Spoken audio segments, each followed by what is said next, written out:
তো ভিউয়ার্স, আজকের ভিডিওতে আমরা আলোচনা করব অন্নপূর্ণা ভান্ডারের কিছু বিশেষ এবং নতুন আপডেট, যেগুলো জানা আপনাদের অবশ্যই প্রয়োজন। তো কি কি আজকে আমরা আলোচনা করতে যাচ্ছি এই ভিডিওতে, তো সেগুলো আপনাদের সাথে প্রথমে ডিটেলসে ক্লিয়ার করে রাখি। তো প্রথম পয়েন্টে আমরা জানবো অন্নপূর্ণা ভান্ডারের দ্বিতীয় কিস্তির টাকা আপনাদের ব্যাংক অ্যাকাউন্টে কবে ঢুকবে। দ্বিতীয় পয়েন্টে আমরা জানবো যে যাদের টাকা প্রথম কিস্তিতে ঢোকেনি, তারা কি এবার একই সাথে যারা প্রথম কিস্তিতে টাকা ঢুকেছিল তাদের সাথে কি টাকা পাবেন আপনারা আদৌ। এবং তৃতীয় পয়েন্টে আমরা আলোচনা করব যদি আপনারা টাকা পান তাহলে আপনারা কত টাকা পাবেন। আচ্ছা, চতুর্থ পয়েন্টে জানবো যে অন্নপূর্ণা ভান্ডারের আসল কিছু রহস্য এবং বিভিন্ন মানুষের সাথে করা হয়রানি এবং স্ক্যাম। তো এটা একটু শুনতে আলাদা লাগলেও আপনারা লাস্টে যদি ভিডিওটা দেখেন তাহলে অবশ্যই বুঝতে পারবেন। তো চলুন প্রথম বিষয়টা নিয়ে আমরা আলোচনা করে নিই। তো প্রথম বিষয়টা আমাদের ছিল যে দ্বিতীয় কিস্তির টাকা আমাদের কবে ঢুকবে। তো সাধারণত 5 থেকে 7 তারিখের মধ্যে টাকা ঢোকার কিন্তু একটা বিশেষ সম্ভাবনা থাকছে। তো এটা কেন বলছি এবং কি আপডেট এবং নোটিশ নিয়ে আমরা বলছি, তো সেটা আপনাদের সাথে একটু আলোচনা করে নিই। তো অতীতে যখন লক্ষ্মী ভাণ্ডার অথবা যে লক্ষ্মী ভাণ্ডার টাকা আমরা পেতাম সেটা কিন্তু অবশ্যই 7 তারিখ অথবা 5 তারিখের আশেপাশে কিন্তু আমাদের অ্যাকাউন্টে ঢুকতো। সেই অনুযায়ী আমরা আন্দাজ করতে পারি যে সরকার আমাদের 5 থেকে 7 তারিখের মধ্যে আমাদের অ্যাকাউন্টে টাকা দিতে পারে। এবং কিছু বিশেষ জায়গা থেকে আমি কিন্তু ঘাটাঘাটি করে দেখেছি যে গুগল অথবা বিভিন্ন যে নিউজ চ্যানেলগুলো আছে সেগুলো থেকে আমরা একই রকম তথ্যই কিন্তু সংগ্রহ করেছি যে 7 তারিখের আশেপাশে কিন্তু আমাদের টাকা দেওয়ার সম্ভাবনা আছে। তবে এটা কিন্তু 100% শিওর না, তবে আপনারা ওয়েট করতে পারেন। আশা করি যে 7 তারিখের মধ্যে আপনাদের ব্যাংক অ্যাকাউন্টে টাকা ঢোকার অনেক প্রবল সম্ভাবনা কিন্তু থাকছে। এবার দ্বিতীয় বিষয়টা নিয়ে আলোচনা করে নেই। দ্বিতীয় বিষয়টা হলো বকেয়া টাকা যারা পাননি তারা কি এবার টাকা পাবেন। তো সে বিষয়টা আলোচনা করে নিই। যারা টাকা প্রথম কিস্তিতে পাননি তারা দুজনে কিন্তু একই সাথে বকেয়া টাকা 3,000 6,000 টাকা পাওয়ার অ্যাকাউন্টের সম্ভাবনা রয়েছে। কারণ যারা প্রথম কিস্তির টাকা পাননি তারা কিন্তু দ্বিতীয় কিস্তিতে যারা টাকা মানে পেতে যাচ্ছেন তাদের সাথে কিন্তু একই সাথে আপনাদেরও কিন্তু টাকা ঢুকবে। মানে মূল কথাটা আপনাদের একটু ক্লিয়ার করে বলি, যেটা হলো যারা প্রথম কিস্তিতে টাকা 1 তারিখে পেয়েছিলেন এবং এই মাসের 1 তারিখে এখনও টাকা পাননি, তো সেই ব্যক্তিরা যখন টাকা পাবেন 7 তারিখে টাকা পাওয়ার সম্ভাবনা আছি বলেছি। তো সেইটা 7 তারিখে যদি আমরা সবাই টাকা পেয়ে থাকি, তো যারা টাকা পাননি গত মাসের 1 তারিখে তাদের টাকা কিন্তু একই সাথে আপনাদের ব্যাংক অ্যাকাউন্টে ঢুকে যাবে। তো এখন চতুর্থ নম্বর পয়েন্ট হলো অন্নপূর্ণা ভাণ্ডারের প্রকল্পে সাধারণ মানুষের হয়রানি। তো এই বিষয়টা কি? ও আচ্ছা, তার আগে একটা পয়েন্ট আপনাদের ক্লিয়ার করে দিই যে আপনাদের কত টাকা ঢোকার সম্ভাবনা আছে।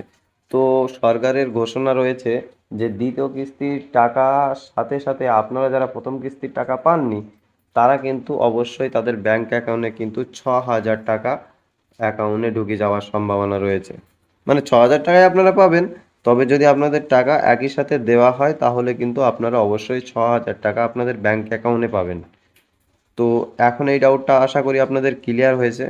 তো চলুন এবার নেক্সট যে লাস্ট পয়েন্ট আমাদের কাছে বিশেষ এবং খুব মানে গুরুত্বপূর্ণ পয়েন্ট রয়েছে সেটা হলো অন্নপূর্ণা ভাণ্ডার প্রকল্পের সাধারণ মানুষের হয়রানি।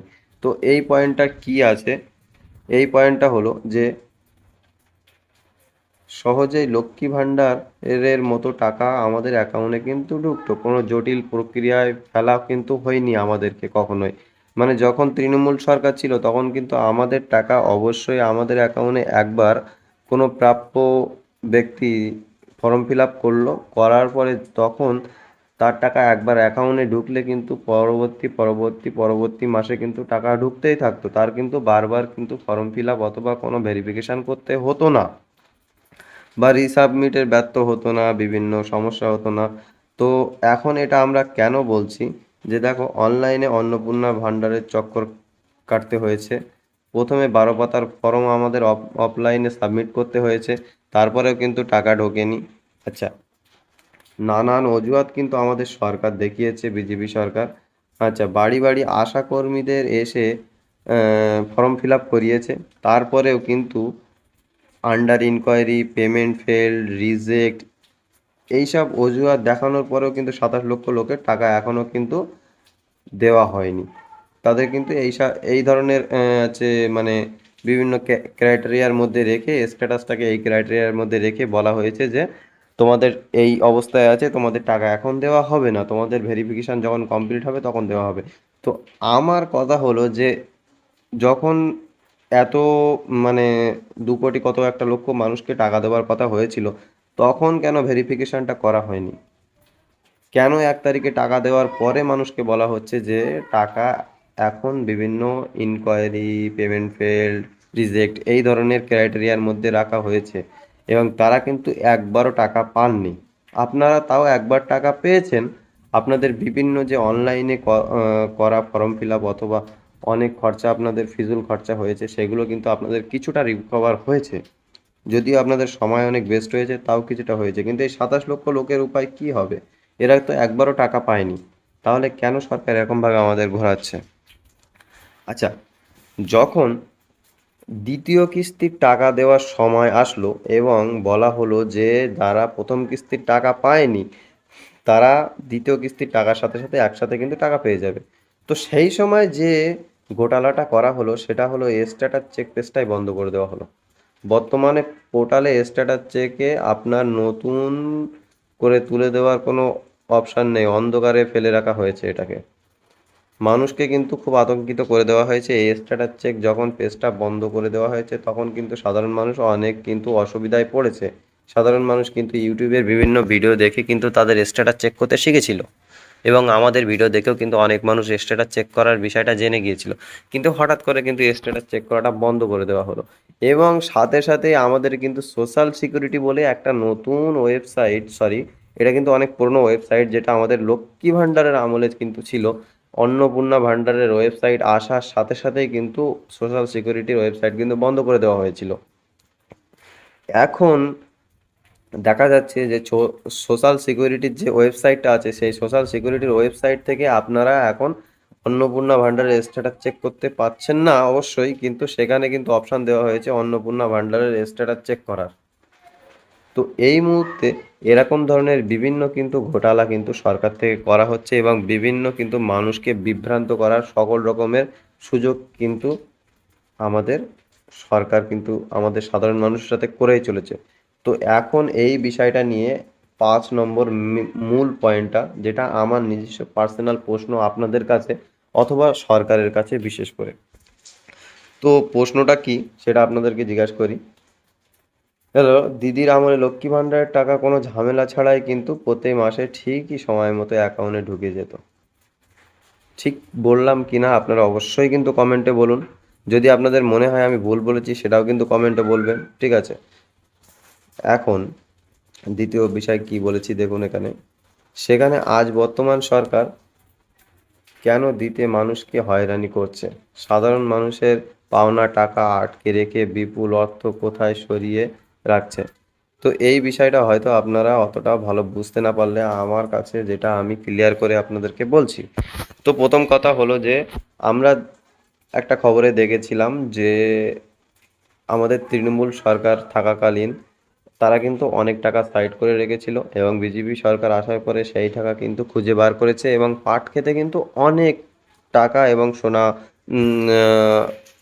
এবং প্রচুর টাকা কিন্তু পাওয়া গেছে, ক্যাশ টাকা এবং সোনা কিন্তু পাওয়া গিয়েছে এবং জানা গিয়েছিল যে সেটা হলো আমাদের তৃণমূল সরকারের আমলের কোনো সরকার কিন্তু সাইড করে রেখেছিল। তো এখন কথা হলো আমরা সবাই জানি যে তৃণমূল সরকার থাকাকালীন অথবা দিদি থাকাকালীন আমরা কিন্তু কোনো সমস্যা এবং ঘোটালা ছাড়াই কিন্তু টাকা পেয়েছি, কারো কিন্তু কোনো অসুবিধা হয়নি এবং সকলের চাহিদা কিন্তু সরকার চেঞ্জের সময় এবং এখনও পর্যন্ত দিদিকে চাই এরকম নিয়ে অনেক উপসংহার তৈরি হয়েছে। তাহলে অবশ্যই দিদিকে ভালোবাসতো বলেই সবাই দিদিকে চাইতো। আচ্ছা, সেটা আমি মানছি যে প্রচুর টাকা সরকার সরিয়ে রেখেছে, ঠিক আছে। এখন কথা হলো আমাদের যে বর্তমান সরকার সে বলছে যে এরকম কাজ হবে না। তাহলে এখন আপনাদের কাছে আমার এই প্রশ্নটাই, যেটা আপনার কমেন্টে অবশ্যই উত্তর দেবেন, সেটা হলো দিদির আমলে যদি এত টাকা সরিয়ে রাখা হয় মানুষকে এত সুন্দর করে সন্তুষ্টভাবে টাকা প্রোভাইড করার পরেও, তাহলে এখন বিজেপি সরকার একটা টাকাও মানুষকে দিচ্ছে না, তাহলে সে কত টাকা সরিয়ে রাখবে? এই প্রশ্নের উত্তরটা কিন্তু আপনারা অবশ্যই কমেন্টে দিয়ে যাবেন, কেউ কিন্তু মিস করবেন না। যদি ভিডিওটা শেষ পর্যন্ত দেখে থাকেন তাহলে কিন্তু আপনাদের অসংখ্য ধন্যবাদ। আশা করি অনেক বিষয় আপনাদের ক্লিয়ার হয়েছে।